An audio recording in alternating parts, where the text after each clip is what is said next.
Assalamualaikum warahmatullahi wabarakatuh. Balik lagi di acara TLC Podcast. Rekan-rekan semua, tentunya sudah nggak sabar lagi nih menunggu TLC Podcast episode selanjutnya. Sekarang ada di episode keempat. Kita kedatangan tamu yang luar biasa, keren, dan tentunya masyarakat Tegal ini udah familiar nih dengan nama yang satu ini. Siapa yang nggak kenal dengan, kita sebut mungkin Mas Wakil Bupati ya, biar lebih kekinian gitu, biar apa namanya, biar dekat dengan kita. Kayaknya kalau bapak-bapak juga terlalu tuh apa ya, terlalu jauh sama kita. Kalau mas-mas ya, ini anak muda banget, jadi kita panggil saja kepada Mas Wakil Bupati, Mas Ardi. Selamat malam, Mas. Selamat malam, apa kabar semuanya, teman-teman dari Tegal Learning Center dan semua pemirsa yang di YouTube TLC. Wah, luar biasa nih. Ini suatu kebanggaan bisa ngobrol dengan Mas Ardi, dan tentunya dari teman-teman Tegal Learning saya sudah ingin dengerin sih kondisi pendidikan di Tegal, dan tentunya apa sih yang bisa kita untuk membangun anak-anak mudanya dan juga meningkatkan literasi, diskusi, dan tentunya dunia pendidikan yang sangat relevan dengan kita, karena kondisinya lagi nggak menentu. Kita berada di kondisi pandemi yang segalanya berubah. Mungkin sebelumnya saya izin memperkenalkan diri terlebih dahulu ya, Pak. Mohon izin perkenalkan, nama saya Ivan Izul Hakot Rusihi. Di sini perwakilan dari Tegal Learning Center bersama teman-teman Tegal. Sebelumnya waktu batch 1 kita pernah mau mengundang Pak Mas Ardi nih, tapi waktunya kurang pas, jadi belum sempat buat mendatangkan Mas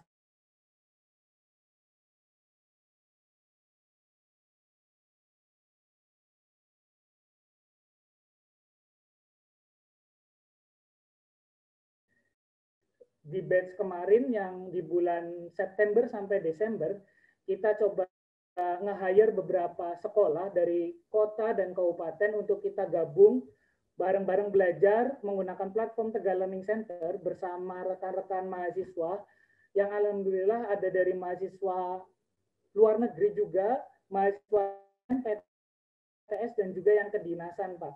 Buat ini istimewa apa sih? Karena darah Tegalnya tuh melekat gitu. Semuanya berasal dari Tegal. Ada yang kuliah di Malaysia, ada yang di Pakistan, ada yang di bahkan di Amerika gitu. Tapi mereka asal Tegal dan pengen mengabdi ke Tegal dengan cara platform-platform pendidikan seperti ini. Alhamdulillah sekarang ada di batch kedua, kita juga coba ngerangkul beberapa rekan-rekan mahasiswa yang lain, komunitas, dan juga sekolah-sekolah untuk bareng-bareng membangun pendidikan di Tegal. Yang alhamdulillah kita juga ada kegiatan donasi seperti itu, Pak. Ada donasi buku, donasi smartphone, dan yang terbaru kita coba bentuk beasiswa, Pak. Jadi kita pendampingan beasiswa kepada adik-adik daerah, baik itu material dan juga pembinaan dari segi soft skill-nya, seperti itu, Pak.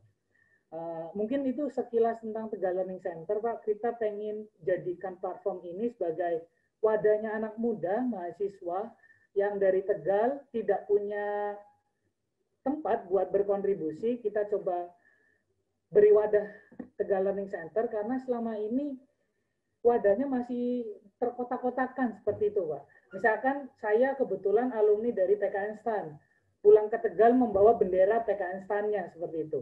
Ada juga mahasiswa UI pulang ke Tegal membawa bendera Universitas Indonesianya. Begitupun kampus-kampus yang lain seperti itu. Tapi ketika kita bicara Tegal Learning Center, kita bicara tentang Tegal, kita bicara tentang anak muda, dan kita bicara tentang pendidikan. Kita tidak memperdulikan dari mana kampus teman-teman, dari mana latar belakang sekolah, mau SMA 1 Slawi, SMA 1 Kota Tegal, semuanya bisa gabung di sini. Dan juga teman-teman yang angkatannya mungkin angkatan udah lama nih, angkatan 2015, 2016, bahkan teman-teman yang baru saja lulus dari dunia sekolah bisa gabung ke Tegal Learning Center. Yang penting tujuannya pengen mengabdikan diri ke Tegal, pengen membangun pendidikan, dan berkumpulnya anak-anak muda biar lebih produktif lagi. Seperti itu, Pak. Mungkin saya langsung mulai saja nih pengen nanya-nanya ke Mas Ardi. Kira-kira menurut Mas Ardi ini sebelum yang serius ya, kalau Mas Ardi ini memandang pendidikan bagaimana sih Mas? Maksudnya Mas Ardi basicnya juga saya lihat kuliah di luar negeri nih, dan ternyata ke Tegal buat bangun Tegal gitu. Gimana sih Mas? Menurut Mas Ardi penting nggak sih bagi kita buat melanjutkan pendidikan semasa setelah dunia sekolah tadi SMA, dan gimana sih lanjutin pendidikan ini, apakah harus kuliah ke luar negeri atau di dalam negeri seperti itu Mas? Mungkin saya persilakan ke Mas Ardi nih. Ya, terima kasih tadi penjelasan tentang Tegal Learning Center-nya. Jadi saya rasa TLC ini cukup bagus kalau misalnya tadi bertujuan untuk menyatukan semua apa anak-anak yang sudah masih dalam pendidikan dan juga lulus SMA untuk meningkatkan pendidikan di Kabupaten Tegal. Nah, jadi pendidikan penting atau enggak? Kita dalam sejak katakan masih TK atau PAUD sampai pendidikan SLTA itu disiapkan oleh pendidikan untuk siap menghadapi dunia secara logika, secara teratur, secara SOP dan lain-lain. Misalnya kan cukup jelas tuh, selama kita di dunia pendidikan itu seperti kayak kita dikasih perlindungan dari dunia, dikasih ilmu yang kita harapkan secara kurikulum bisa membantu anak-anak menghadapi dunia di masa depan. Nah, tetapi memang kenyataannya pada hari ini pendidikan-pendidikan dasar itu tidak cukup saja. Nanti ketika sudah mulai masuk ke pendidikan tinggi, yaitu sarjana, kemudian ngambil S2, master, lalu nanti ke doktor.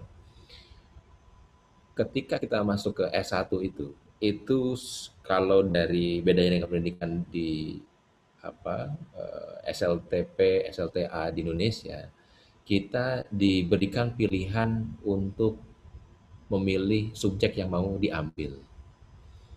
Nah, ini sudah merupakan lompatan dari jenjang sebelumnya. Jadi sudah diberikan kesempatan untuk mengekspresikan diri. Memang banyak SLTA ya, SMK, terus Alia dan SMU yang sudah memberikan kesempatan itu, tapi itu masih biasanya merupakan ekstrakurikuler ya.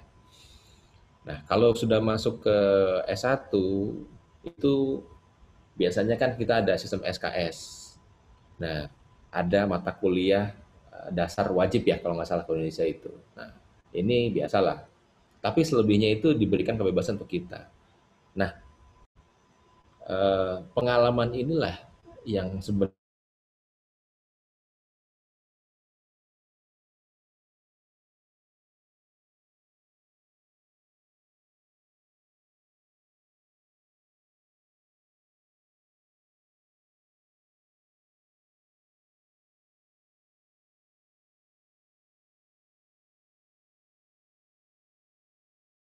pilihan dan banyak potensi yang bisa dilakukan oleh kita di dalam atas katulistiwa, tapi sebelum di puncak tertingginya.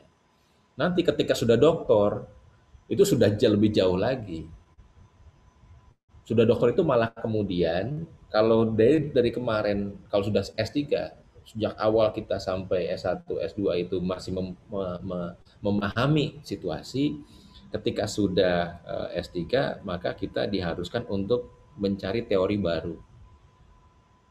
Ada sesuatu yang tidak diketahui oleh manusia sejak zaman dulu, kita bertugas untuk menembus.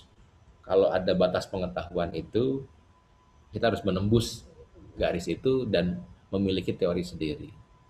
Jadi, pendidikan untuk saya, kembali ke pertanyaan awal, pendidikan itu pada dasarnya adalah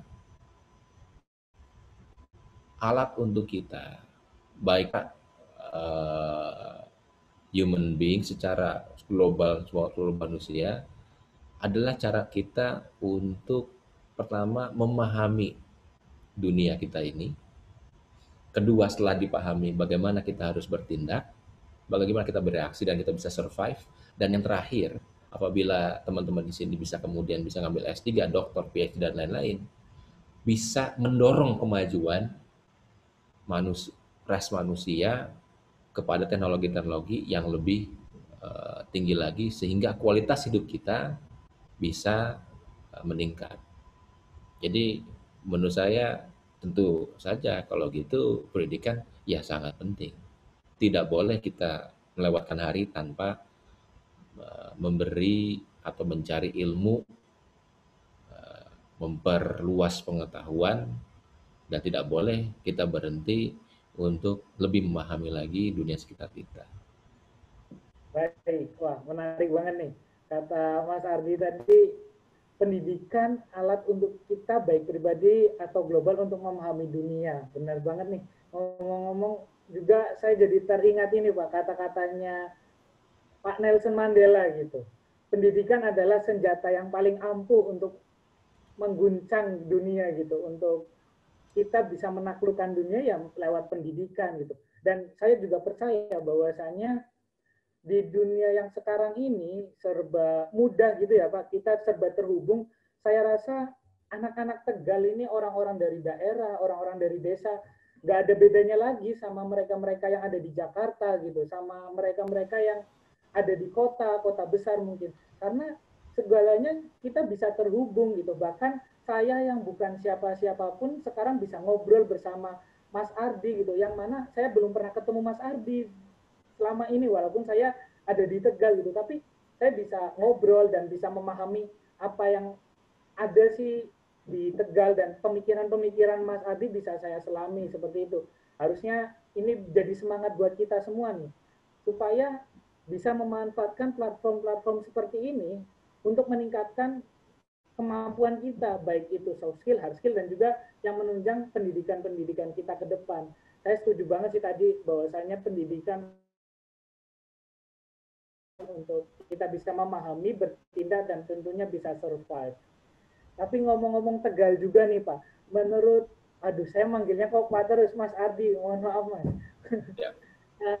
Apa ya, menurut Mas Ardi sendiri ngelihat di Tegal ini bagaimana sih Mas? Maksudnya kita sebagai Tegal Learning Center, kita kan harapannya dengan adanya ngobrol bareng seperti ini, saya dan juga teman-teman jadi tahu nih sebetulnya apa sih yang dibutuhkan pemerintah daerah dengan hadirnya platform-platform belajar seperti ini.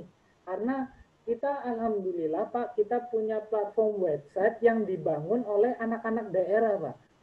Siapa yang membangun anak-anak Tegal sendiri Pak, dan kita juga punya YouTube, konten kreator, TikTokers juga Pak, kita lagi coba bangun platform TikTok gitu. Kita juga punya Spotify juga Pak, dan juga Instagram, yang alhamdulillah saya rasa teman-teman sangat militan banget Pak. Dalam waktu 3 bulan kita bisa mencapai 3.000 followers gitu Pak. Yang mana sasarannya itu anak-anak daerah semua. Kita bukan, ibaratnya bukan movement nasional, kita bukan movement yang skalanya global, kita cuma movement lokalan yang kita manfaatin sumber daya yang ada di daerah untuk membantu pelajar-pelajar di daerah juga. Saya kira teman-teman sekarang udah militan nih, aku harap hadirnya pemerintah juga kita bisa berkolaborasi bareng untuk memberikan dampak yang nyata. Tapi menurut Mas Ardi sendiri, gimana sih Mas, menurut Mas Ardi kondisi pendidikan di daerah dan peranannya organisasi-organisasi pemuda seperti ini Mas? Mungkin Mas Ardi lebih paham nih tentang kondisi pemerintah daerah dan tantangannya saya rasa pasti gak mudah gitu Mas. Karena Bojong ada Bumi Jawa yang saya lihat kondisi sinyalnya juga mungkin terkendala gitu ya Mas. Menurut Mas Ardi bagaimana nih Mas? Silakan Mas.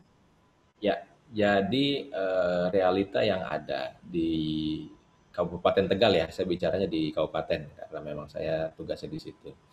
Realita yang ada hari ini dan sudah merupakan tren selama berapa tahun terakhir, eh, kita ini di Kabupaten Tegal kita menilai pendidikan itu secara makro itu sebenarnya kan menggunakan namanya IPM, Indeks Pembangunan Manusia.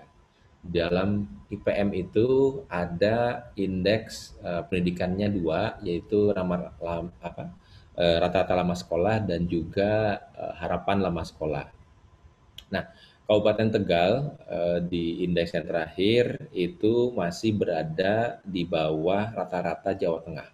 Itu realitanya hari ini. Rata-rata lama sekolah kita itu kalau di Jawa Tengah itu 7,53 tahun ya. Di Kabupaten Tegal itu per 2019 masih 6,86. Lalu standar lama sekolah maaf, harapan lama sekolahnya di Jawa Tengah itu sampai 12,68 tahun, artinya lebih dari SLTA. Di Kabupaten Tegal itu 12,58. Memang terpaut sedikit tapi itu masih. Nah, walaupun begitu, eh, kita tidak bisa patah semangat ya.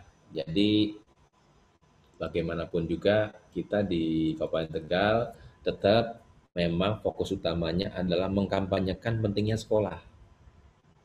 Gitu. Posisinya masih di situ. Eh, Tadi yang saya sampaikan dengan posisi rata-rata lama sekolah kita itu hanya 6,86, artinya kan itu dulu hanya sampai kelas 1 SM SLTP gitu. Nah, eh, saya setuju tadi disampaikan sama Mas Ivan ya, Mas Izul bahwa aja Pak. Mas oh Izul ya, biar lebih asik nih. Mas Mas Izul, Izul. Siapa?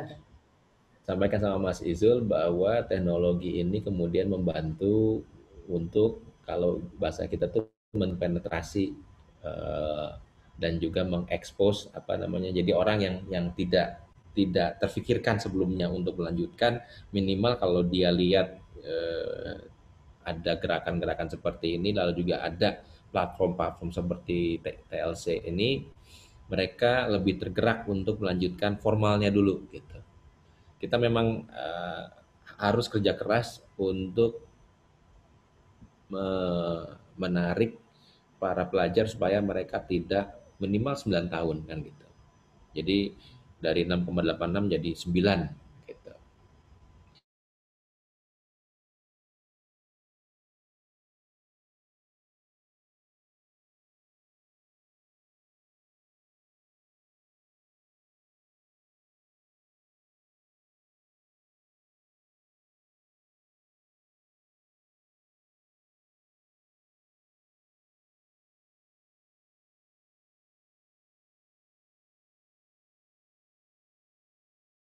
Bikin program namanya TLC Class, Mas. Setiap minggunya itu ada 3 kelas. Jadi ada kelas Soshum, ada kelas Saintek, dan juga kelas yang umum, Mas. TPS seperti itu. Kita coba hire siswa-siswa di daerah, kita kerjasamanya bareng ketua OSIS gitu, Mas. Jadi ketua OSIS di kota maupun kabupaten kita coba ajak buat teman-teman di sekolahnya siapa saja yang mau join dipersilakan, kita kasih jadwalnya untuk belajar bareng. Siapa yang mengisi? Itu relawan-relawan dari mahasiswa, Mas. Jadi Oke. di platformnya menggunakan Zoom. Sebetulnya ada nilai positifnya karena dengan hadirnya Zoom seperti ini kan dari sekolah A ke sekolah B jadi saling ketemu gitu, Mas. Jadi yang awalnya di sekolah itu biasanya bosan, guru-guru itu cuma nge-share, misalkan nge-share PPT, nge-share soal, adik-adik kerjain ya soal 1 sampai 10. Mereka nggak ngerjain, cuma lihat dari temennya mungkin atau di-share ke grup, habis itu udah selesai gitu. Nah, hadirnya TLC sebetulnya juga ingin memberikan motivasi lebih supaya ayo jangan malas sekolah, walaupun teman-teman nggak ketemu teman yang lain, nggak ketemu guru, kita ada loh platform seperti ini, teman-teman bisa kenal sekolah. Oh ada ya dari SMA 1 si A, oh ada ya di SMA 2 si B, dan yang uniknya kita pakai nama-nama desa, Mas. Jadi nanti buat join ke Zoom ini teman-teman gunain nama desanya masing-masing, seperti misalkan saya dari Pepedan gitu, tulis Pepedan gitu, jadi bisa saling kenal juga nama-nama desa dan yang lain-lain. Terus yang selain tadi, Mas, selain pakai Zoom, kita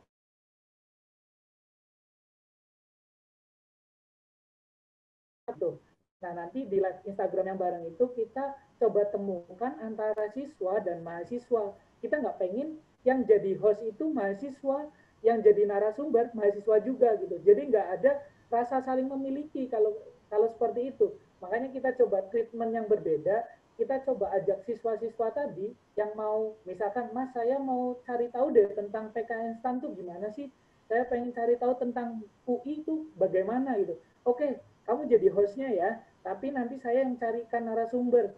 Jadi si siswa ini kita coba kasih wadah juga buat mereka ningkatin public speakingnya, mereka coba manage waktunya, kapan waktu harus belajar, kapan harus live Instagram seperti ini, seperti itu. Jadi ada interaksi antara mahasiswa dan siswa.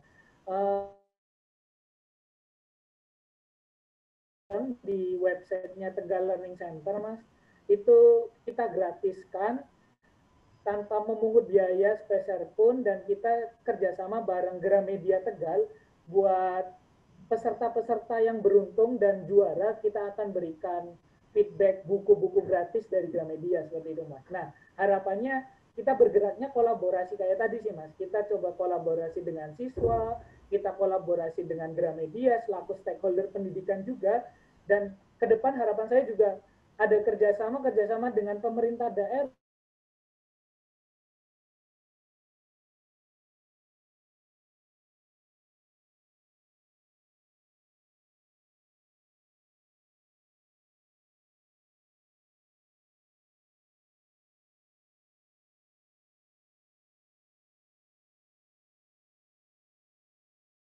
saja. Ya itu. betul, Mas. Jadi memang kita kita patut akui lah. Memang orang-orang Tegal ini saya rasa, apalagi kayak Mas Izul ini kan eh, merasa, mungkin ya, mungkin merasa kita nggak kalah kok dengan orang-orang tadi yang disampaikan dari Jakarta, dari mana. Tapi jangan lupa bahwa kita ini tidak hanya bersaing dengan orang.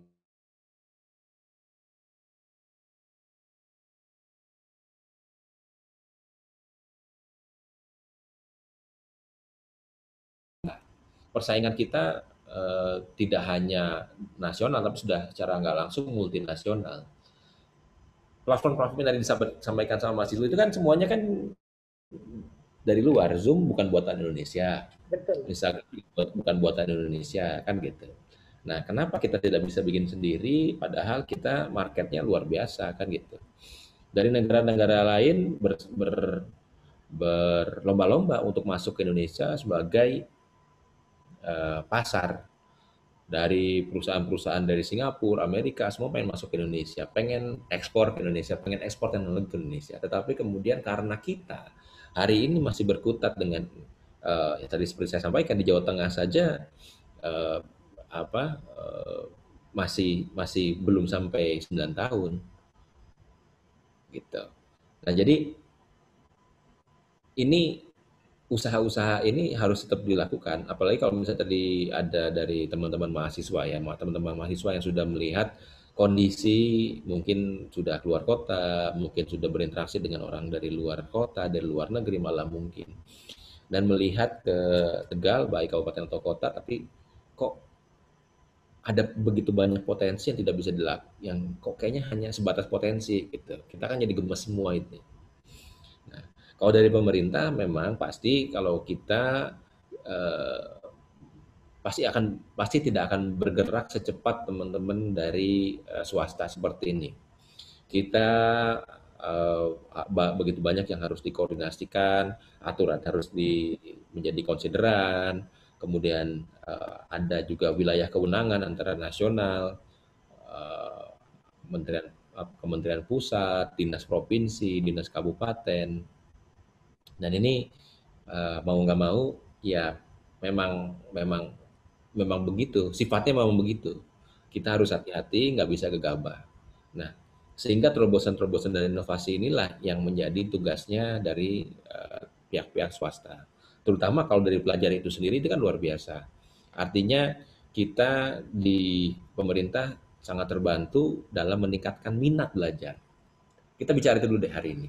Kita bicara minat belajar, minat melanjutkan ke pendidikan tinggi, supaya rata-rata lama sekolah itu meningkat, kemudian harapan lama sekolah itu meningkat, yang pada akhirnya indeks di Kabupaten Tegal itu meningkat. Dan itu pasti akan dirasakan oleh masyarakat Tegal sendiri. Nanti akan terlihat ketika kalau kita mengekspor para pelajar atau tenaga-tenaga sumber daya manusia yang berkualitas, itu akan berefek kepada daerahnya sendiri. Ketika pulang, misalnya udah biasa di luar negeri, misalnya di Singapura, udah biasa lihat jalannya bersih, ya kan? Nanti pulang ke daerahnya, ke desanya, gemes kalau misalnya ada sampah yang nggak beraturan, ya kan begitu. Sehingga bisa membuat inovasi untuk membantu membersihkan sampah di wilayahnya, seperti itu. Nah, saya juga jangan sampai kemudian teman-teman pelajar ini hanya berinteraksi dengan sesama pelajar Tegal juga, berinteraksilah sebanyak-banyaknya dengan orang di dunia gitu. Nah, kalau kita sudah bicara berinteraksi dengan orang dunia, maka salah satu yang harus kita tingkatkan minat belajarnya adalah minat belajar bahasa asing. Ya. Tidak harus hanya bahasa Inggris. Kalau misalnya sukanya film Korea, ya monggo. Nonton film Korea, belajar bahasa Korea. Korea Selatan itu kan luar biasa. Negara yang kecil, tapi kemudian bisa ekspor budaya, ekspor, ya coba aja handphonenya teman-teman di sini, yang Samsung, yang LG itu kan Korea semua. Silahkan monggo belajar bahasa Korea. Yang misalnya mau belajar bahasa Jepang karena suka nonton film anime, ya monggo silahkan. Itu bagus. Yang suka bahasa Mandarin, ya monggo silahkan. Eh, Hari ini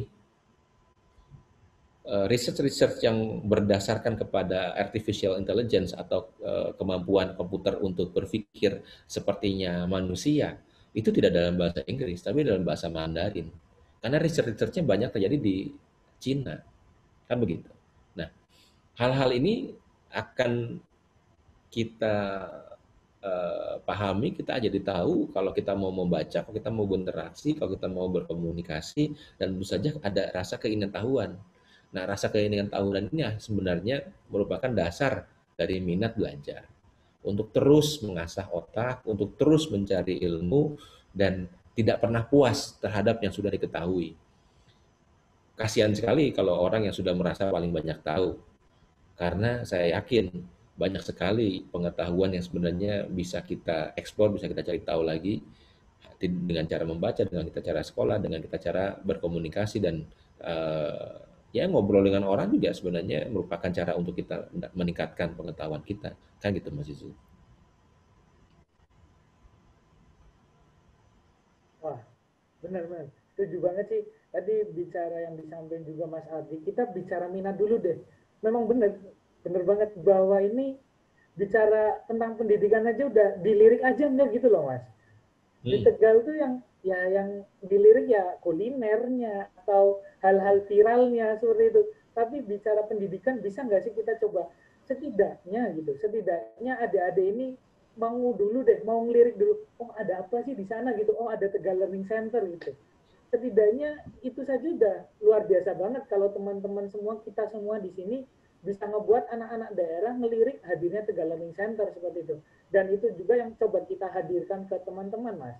Kita coba ajak Mas Wakil Bupati ini buat dekat dengan kita juga coba ajak stakeholder-stakeholder yang lain supaya bayangan mereka tentang dunia pendidikan nggak mengawang-awang gitu. Bahwasanya pendidikan itu hanya persoalan satu tambah satu sama dengan dua gitu. Hanya persoalan matematik gitu. Tapi pendidikan luas banget gitu. Kita bisa mengeksplor dunia di sana gitu. Bukan hanya hard skillnya, tapi soft skillnya juga bisa kita tingkatkan dari pendidikan seperti itu. Sama saya juga sepakat juga yang disampaikan Mas Ardi bahwasanya jangan sampai kita terkungkum, ibaratnya kita terlalu nyaman dengan zona nyaman kita di daerah gitu. Akhirnya kita lupa bahwasanya kita juga penting loh coba ngobrol sama daerah lain, dan alhamdulillah kemarin kita juga habis kolaborasi Mas sama Madura. Jadi di Madura ini ada Sampang apa ya? Sampang Youth Community gitu Mas. Jadi ya komunitasnya anak muda di daerah Sampang Madura, kita coba ajak ngobrol foundernya itu buat sharing-sharing bareng gimana sih ngebangun sebuah tadi komunitas, gimana sih membangun personal branding dan membangun branding sebuah organisasi dan yang lain-lain, bahwasanya kita jangan malu lah buat menunjukkan ini loh daerah kita gitu. Sejauh-jauhnya kita melangkah, ya tempat paling enak memang pulang ke daerahnya sendiri kan seperti itu. Tapi yang belum dilakuin ini nih, berinteraksi dengan dunia luar. Salah satunya mungkin bicara belajar bahasa asing. Kayaknya idenya Mas Wakil Bupati ini perlu kita lakukan nih teman-teman TLC. Penting banget. Nanti mungkin bisa kita adakan TLC kelas online tapi bahasa Mandarin mungkin, atau Tegal itu terkenal Indonesia katanya gitu. Katanya mungkin kita perlu narasikan itu lagi, bukan cuma kenal potnya gitu kan. Kenal potnya yang terkenal, tapi coba kita belajar bahasa Jepangnya nih. Anak-anak daerah pelajar-pelajar Tegal minat nggak sih buat belajar bahasa Jepang? Boleh, boleh. Menarik, Mas. Coba aja Mungkin, dicek. ya. Ya, coba aja dicek di Google bahasa-bahasa yang paling banyak penggunanya. Bahasa Inggris itu kalau tidak salah hanya nomor 2. Hmm, Bahasa India itu kalau kita bisa pelajari itu karena dia kemudian bisa menjadi Silicon Valley kedua kan di Bangalore itu. hmm. Marketnya juga besar Aplikasi ya, Mas. banyak sekali aplikasi-aplikasi kita di Indonesia yang saya nggak bilang merek lah, tapi pasti teman-teman pelajar pakai tiap hari. Ada aplikasi banyak, bukan ya banyak aplikasi yang kemudian diklaim sebagai produksi anak bangsa, tapi sebenarnya kodenya buatan orang India, gitu loh. Nah, kok bisa mereka melakukan itu?